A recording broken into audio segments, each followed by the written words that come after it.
Hello दोस्तों, स्वागत है आपका हमारे यूट्यूब चैनल जी के जीएस नंबर 1 में, जिसमें हम आपके लिए ले आए हैं जीएस के 25 मोस्ट इम्पोर्टेंट क्वेश्चन जो आपकी आने वाली परीक्षा के लिए बहुत ही महत्वपूर्ण है। तो चलिए शुरू करते हैं। क्वेश्चन है हमारा, किस शासक ने बाजार मूल्य नियंत्रण नीति को लागू किया था? तो बाजार मूल्य नियंत्रण नीति को लागू करने वाला जो शासक था वो अलाउद्दीन खिलजी था। ऑप्शन नंबर सी हमारा राइट आंसर हो जाएगा। तो चलिए अगले क्वेश्चन पर चलते हैं। अगला क्वेश्चन है हमारा, भारत में सर्वप्रथम राष्ट्रीय आपातकाल कब लागू हुआ था? तो भारत में जो सबसे पहले राष्ट्रीय आपातकाल लगा था वो 1962 में अरुणाचल प्रदेश में लगा था। ये भारत चीन युद्ध हुआ था 1962 में, ये उस टाइम लगा था। तो ऑप्शन नंबर डी हमारा राइट आंसर हो जाएगा। तो चलिए अगले क्वेश्चन पर चलते हैं। अगला क्वेश्चन है हमारा, जन गण मन सर्वप्रथम कब गाया गया था? तो जन गण मन सर्वप्रथम 27 दिसंबर 1911 को कलकत्ता अधिवेशन में गाया गया था। तो ऑप्शन नंबर बी हमारा राइट आंसर हो जाएगा। तो चलिए नेक्स्ट क्वेश्चन पर चलते हैं। अगला क्वेश्चन है हमारा, भारतीय जनता पार्टी की स्थापना कब हुई थी? तो भारतीय जनता पार्टी की तो स्थापना हुई थी वो 1980 में हुई थी। भारतीय जनता पार्टी की स्थापना अटल बिहारी वाजपेयी ने की थी। तो ऑप्शन नंबर डी हमारा राइट आंसर हो जाएगा। तो चलिए अगले क्वेश्चन पर चलते हैं। अगला क्वेश्चन है हमारा, पुरंदर की संधि कब हुई थी? तो पुरंदर की जो संधि हुई थी वो 1775 में हुई थी। ऑप्शन नंबर सी हमारा राइट आंसर हो जाएगा।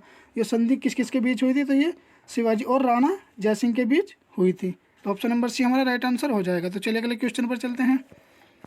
अगला क्वेश्चन है हमारा, संस्कृत किस राज्य की दूसरी राजकीय भाषा है? तो संस्कृत किस राज्य की दूसरी राजकीय भाषा है? तो ऑप्शन नंबर बी हमारा राइट आंसर हो जाएगा। उत्तराखंड की राजकीय भाषा बनी है। तो चलिए अगले क्वेश्चन पर चलते हैं। अगला क्वेश्चन है हमारा, आई डेयर किसकी आत्मकथा है? तो आई डेयर किसकी आत्मकथा है? ये है किरण बेदी की। ऑप्शन नंबर सी हमारा राइट आंसर हो जाएगा। चलिए अगले क्वेश्चन पर चलते हैं। अगला क्वेश्चन है हमारा, भगवान निम्न में से किसका मूल नाम था? तो भगवान निम्न में से किसका मूल नाम था? तो ऑप्शन नंबर ए हमारा राइट आंसर हो जाएगा, भगत सिंह का। भगत सिंह का मूल नाम भगवान था। तो चलिए अगले क्वेश्चन पर चलते हैं। अगला क्वेश्चन है हमारा, भारत का राष्ट्रीय धर्म कौन सा है? तो भारत का जो राष्ट्रीय धर्म है, भारत धर्मनिरपेक्ष देश है। इसमें किसी भी धर्म को मान्यता नहीं दी गई है। सभी को अपने धर्म का प्रचार प्रसार करने का अधिकार है। भारत सरकार द्वारा किसी भी एक धर्म को नहीं सर्वोच्च पर रखा गया है। तो ऑप्शन नंबर सी हमारा राइट आंसर हो जाएगा, धर्मनिरपेक्ष देश है। तो चलिए अगले क्वेश्चन पर चलते हैं।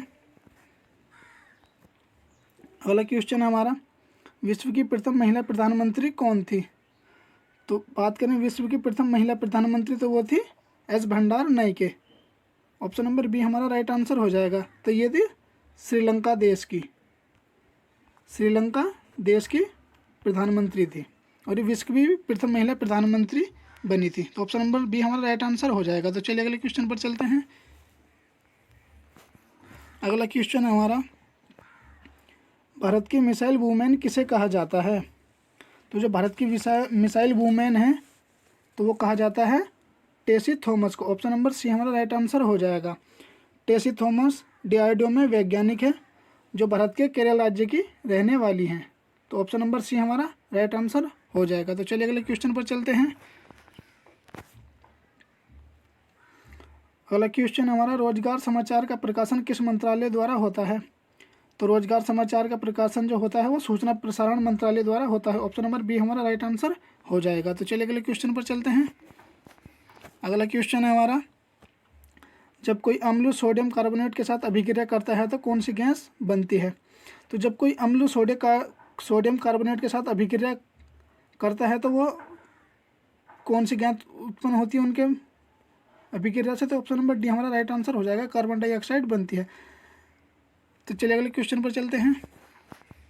अगला क्वेश्चन है हमारा, ग्रेट इंडियन डिजर्ट के नाम से किसे जाना जाता है? तो ग्रेट इंडियन डिजर्ट जो जाना जाता है वो थार मरुस्थल को कहते हैं। ऑप्शन नंबर बी हमारा राइट आंसर हो जाएगा, थार मरुस्थल। तो चलिए अगले क्वेश्चन पर चलते हैं।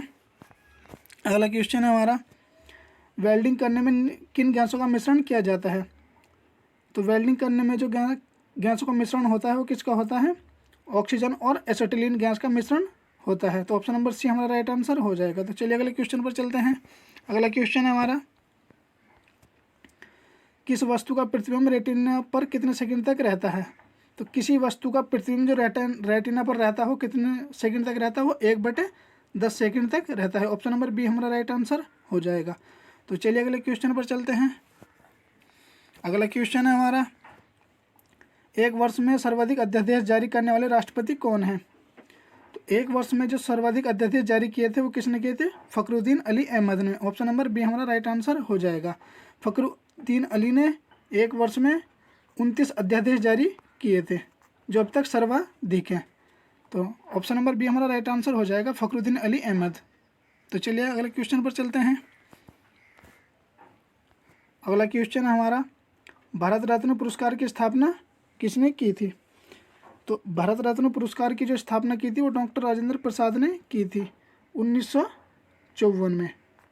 तो ऑप्शन नंबर डी हमारा राइट आंसर हो जाएगा, डॉक्टर राजेंद्र प्रसाद। तो चलिए अगले क्वेश्चन पर चलते हैं। तो अगला क्वेश्चन है हमारा, हरा सोना निम्न में से किसे कहा जाता है? तो हरा सोना किसे कहा जाता है? तो हरा सोना कहा जाता है चाय को। ऑप्शन नंबर सी हमारा राइट आंसर हो जाएगा। तो चलिए अगले क्वेश्चन पर चलते हैं। अगला क्वेश्चन है हमारा, 6 मई 1861 को किन दो महान व्यक्तियों का जन्मदिन है?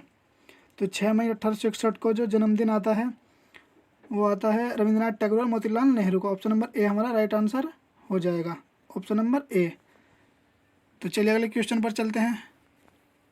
अगला क्वेश्चन है हमारा, दोहरी शासन नीति को किसने समाप्त किया था?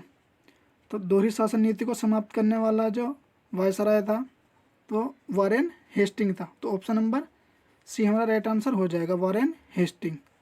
तो चलिए अगले क्वेश्चन पर चलते हैं। अगला क्वेश्चन है हमारा, धर्म सुधार आंदोलन प्रोटेस्ट धर्म का प्रवर्तक कौन था? तो धर्म सुधार आंदोलन का जो प्रवर्तक था वो मार्टिन लूथर था। ऑप्शन नंबर ए हमारा राइट आंसर हो जाएगा, मार्टिन लूथर। तो चलिए अगले क्वेश्चन पर चलते हैं। अगला क्वेश्चन है हमारा, सेलुलर जेल की दीवारों पर भारत का इतिहास किसने लिखा था? तो सेलुलर जेल की दीवारों पर भारत का इतिहास जो लिखा था वो वीर सावरकर ने लिखा था। ऑप्शन नंबर बी हमारा राइट आंसर हो जाएगा। तो चलिए अगले क्वेश्चन पर चलते हैं।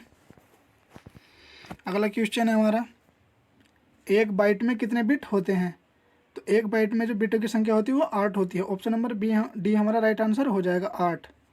तो चलिए अगले क्वेश्चन पर चलते हैं। अगला क्वेश्चन है हमारा, कंप्यूटर की वर्कशीट में अधिकतम कितने कॉलम हो सकते हैं? तो कंप्यूटर की जो वर्कशीट होती है जिस पर हम अपना डाटा लिखते हैं तो उसमें जो कॉलम की संख्या होती है वो 1024 होती है। ऑप्शन नंबर सी हमारा राइट आंसर हो जाएगा, ऑप्शन नंबर सी। तो ये 25 क्वेश्चन की सीरीज हमारी कंप्लीट हुई। दोस्तों अगर वीडियो अच्छी लगी हो तो यार वीडियो को लाइक कर दें। अगर आप हमारे चैनल पर नए हैं तो चैनल को सब्सक्राइब कर दें। तो thanks for watching this video.